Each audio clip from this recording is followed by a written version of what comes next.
Das Kriegsende stand kurz bevor. Am 16. April 1945 erreichten sowjetische Truppen bereits die Vororte Berlins. Gleichzeitig rückte die Rote Armee weiter nach Süden vor, tief ins deutsche Gebiet. Doch bevor der Krieg endgültig zu Ende ging, kam es zu einer der letzten großen Auseinandersetzungen. In der Umgebung der sächsischen Stadt Bautzen entbrannte ein erbitterter Kampf, bekannt als die Schlacht bei Bautzen. Diese Gefechte zwischen deutschen und polnisch-sowjetischen Kräften dauerten vom 22. bis zum 27. April. In den umliegenden Gebieten wurde noch bis zum 30. April gekämpft. Ausgangslage: Vormarsch der Roten Armee und Vorbereitung der Schlacht. Anfang April 1945 hatten sowjetische Truppen den Fluss Neiße überquert und stießen in Richtung Sachsen und Brandenburg vor. In Richtung Dresden, der Hauptstadt Sachsens, rückten die 5. Gardearmee und die 52. Armee unter General Iwan Petrow vor, außerdem die gesamte 2. Armee des polnischen Heeres unter General Karol Schwierczewski sowie etwa 20.000 sowjetische Soldaten. Zusammen verfügten diese Einheiten über 291 Panzer und 135 Panzerabwehrkanonen, hauptsächlich T-34, Selbstfahrlafetten vom Typ Su-85 und einige IS-2. Ihnen gegenüber standen die 4. Panzerarmee und die 17. Armee der Wehrmacht unter General Fritz Hubert Gräser.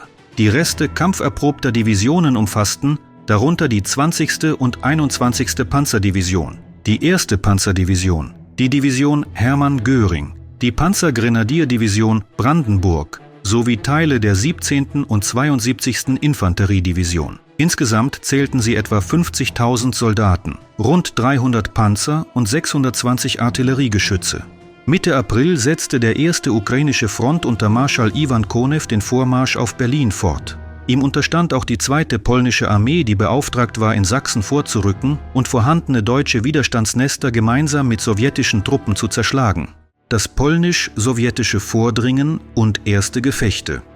Am 17. April durchbrachen polnische Verbände unter General Schwierczewski gemeinsam mit sowjetischen Einheiten nördlich von Görlitz die deutsche Verteidigung an der Neiße und verfolgten die sich zurückziehenden Deutschen in Richtung Dresden. Konews Plan sah vor, die deutschen Brückenköpfe an der Neiße auszuschalten, die Spree zu erreichen und so die Nachschublinien für seine Truppen abzusichern. Nach der Eroberung des sächsischen Ortes Niesky starteten die Polen die Offensive auf Bautzen, um die Südflanke des 1. ukrainischen Fronts zu sichern.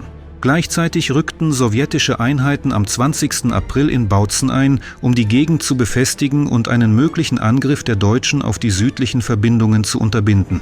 Dennoch konzentrierte sich General Schwierczewski in der Folge stärker auf das Erreichen Dresdens, anstatt Bautzen zu halten, und wich damit vom ursprünglichen Plan Konews ab. Gleichzeitig befahl General Ferdinand Schörner, Oberbefehlshaber der Heeresgruppe Mitte, den Aufbau von Kräften südlich von Bautzen und im Raum Löbau für einen Gegenangriff. Die Leitung übertrug er Fritz Hubert Gräser, der das sowjetische Vordringen auf Berlin bremsen und womöglich die 9. Armee in der Hauptstadt entlasten sollte.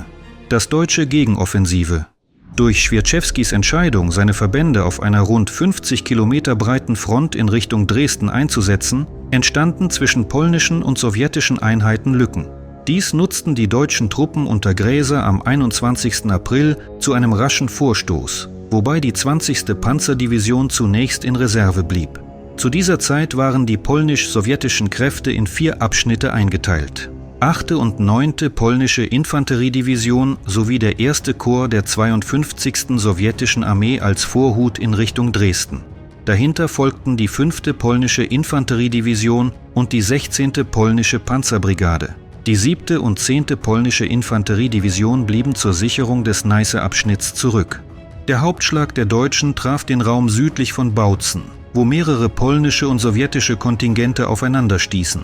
Die polnischen Truppen waren unvorbereitet und erlitten schwere Verluste, während Schwierczewski weiter auf Dresden vorstoßen wollte und die wachsende Bedrohung auf seinem südlichen Flügel ignorierte.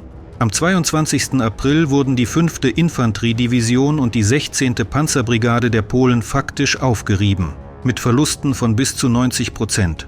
Angesichts der sich abzeichnenden Katastrophe brach Schwierczewski am 23. April schließlich den Angriff auf Dresden ab. Zu diesem Zeitpunkt drangen die Deutschen bereits tief in die polnisch-sowjetischen Linien vor, in Richtung Löbau und Hoyerswerda, um den Gegner möglicherweise bei Spremberg einzukesseln. Sie durchtrennten die Verbindungswege der Polen, die teilweise gezwungen waren, sich zurückzuziehen.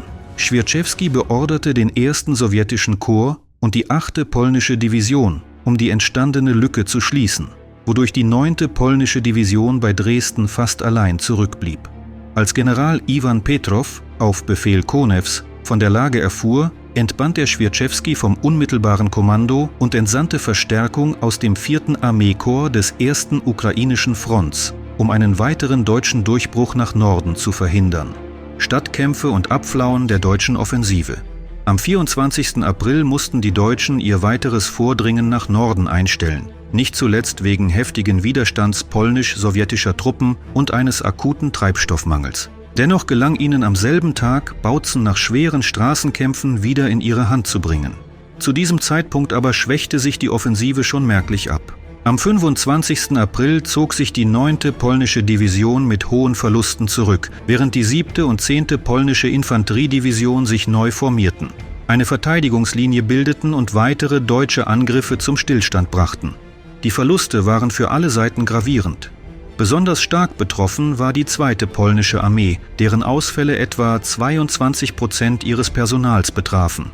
Sie verlor mehr als die Hälfte ihrer gepanzerten Fahrzeuge. Schätzungen zufolge kamen auf polnischer Seite 4.902 Soldaten ums Leben, 10.532 wurden verwundet und 2.798 galten als vermisst.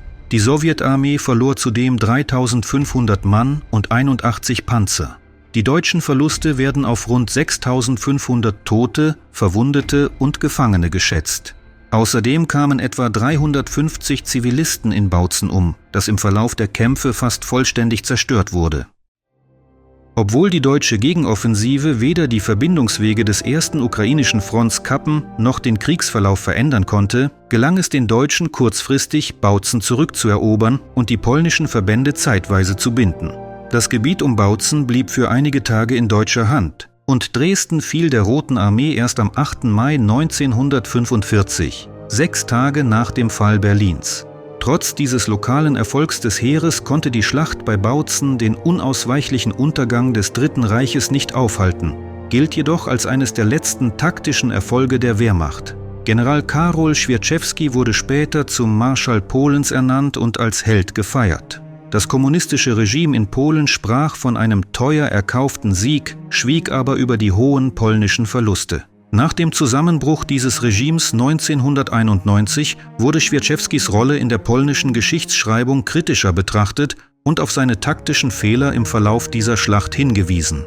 So mag die Schlacht bei Bautzen zwar nur geringes strategisches Gewicht gehabt haben, verdeutlicht jedoch die erbitterte Härte der Kämpfe in den letzten Kriegstagen in Europa und macht das Ausmaß menschlicher Opfer in dieser fast beendeten Auseinandersetzung deutlich.